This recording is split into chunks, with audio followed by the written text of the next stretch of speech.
Hello, my name is Ryan. I'm a senior one at Bon Secours, and this is going to be my disaster preparedness presentation for hurricane season.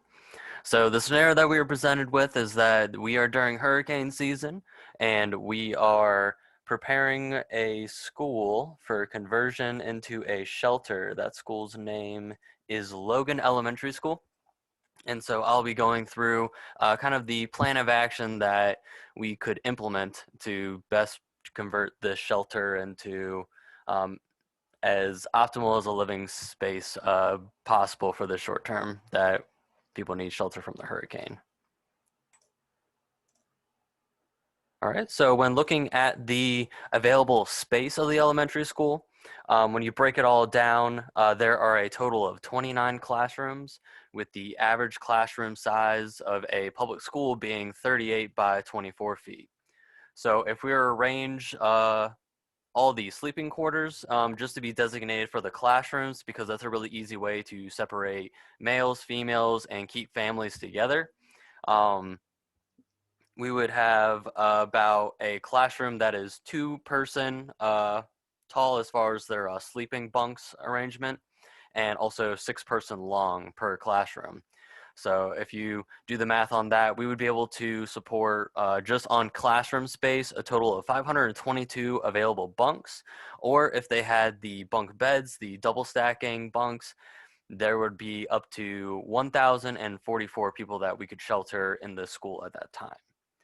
So now this is a school, so they're going to have desks, student chairs, everything that a classroom needs to operate already in the rooms. And so where are we going to put all that storage? We're going to be relocating those to the art room, the music room, and then primarily just fill up the outside trailer. And then we also have part of the library and offices. And those are also what we're going to be using as overall storage units for equipment, food, water. And then for the cafeteria is just going to be used for everyone eating. And we're going to use a rotation system. So we'll use the classrooms as well. So classrooms A through D go eat lunch at this time, and then D through E or F, H, where we can do just to minimize how many people are in the cafeteria at a time, make sure that's not being overcrowded.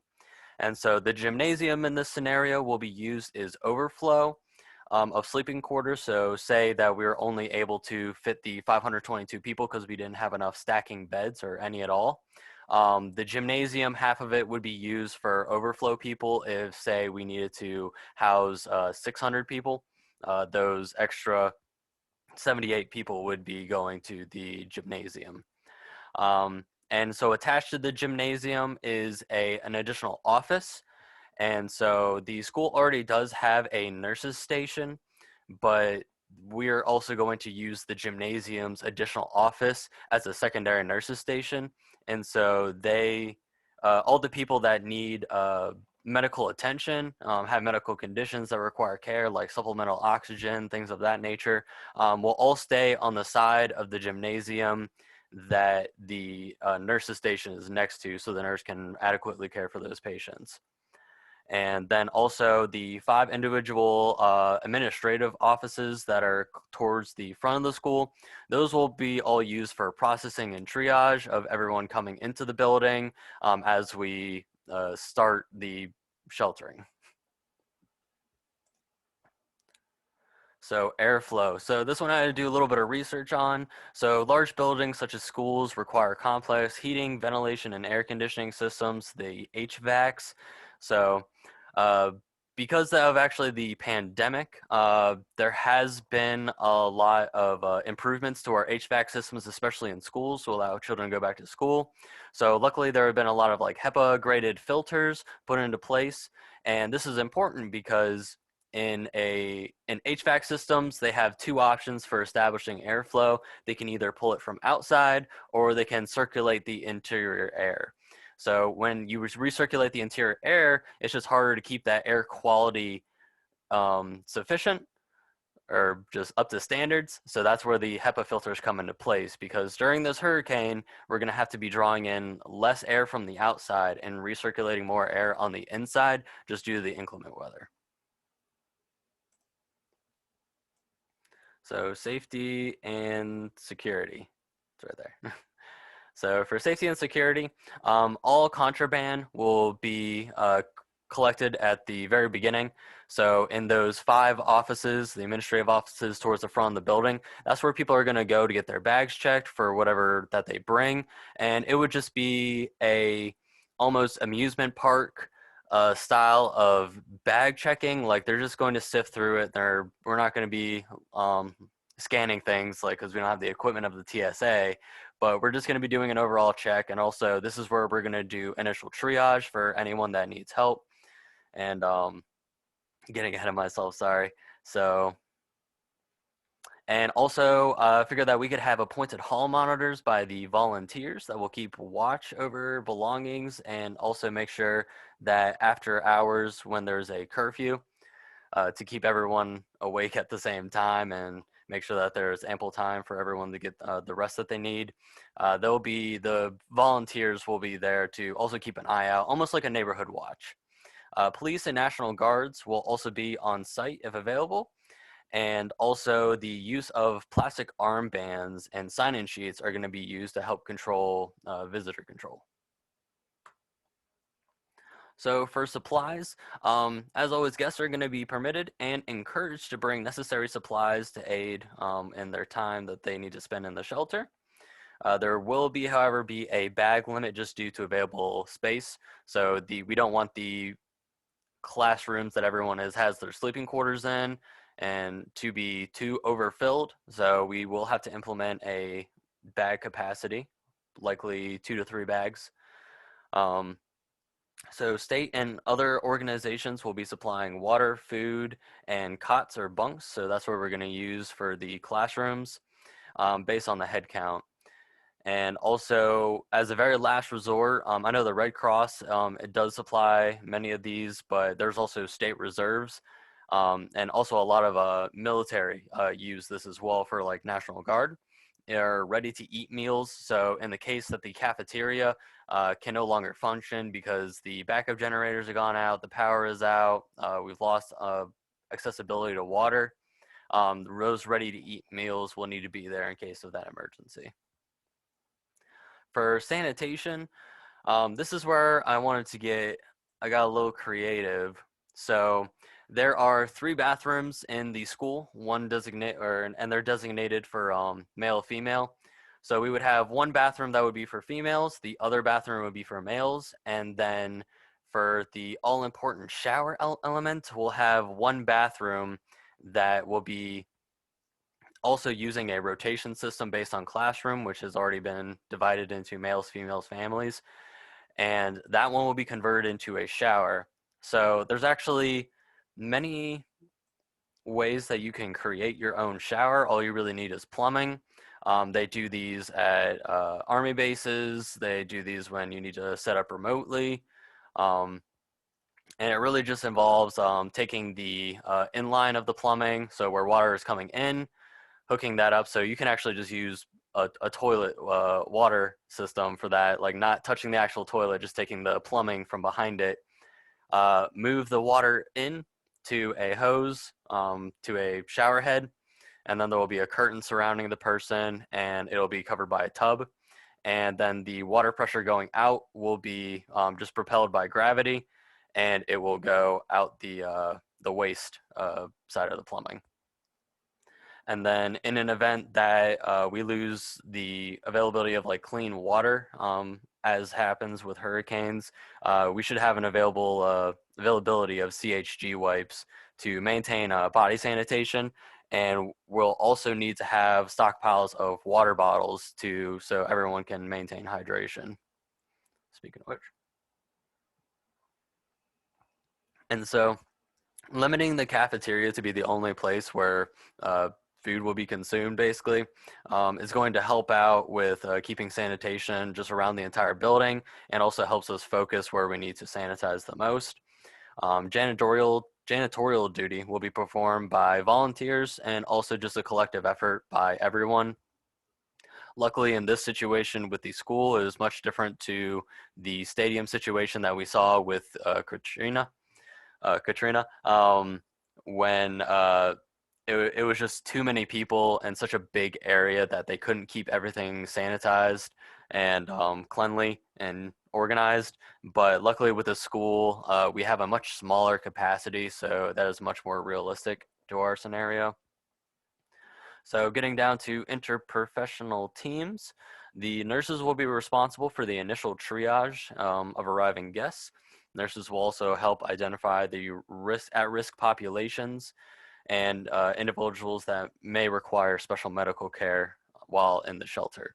So these are going to be the people who the nurse identify that need to stay in the nurse's office section of the gymnasium so that she can keep a better eye on them, provide care when needed. If they're diabetic, they have wounds that need to be cared for.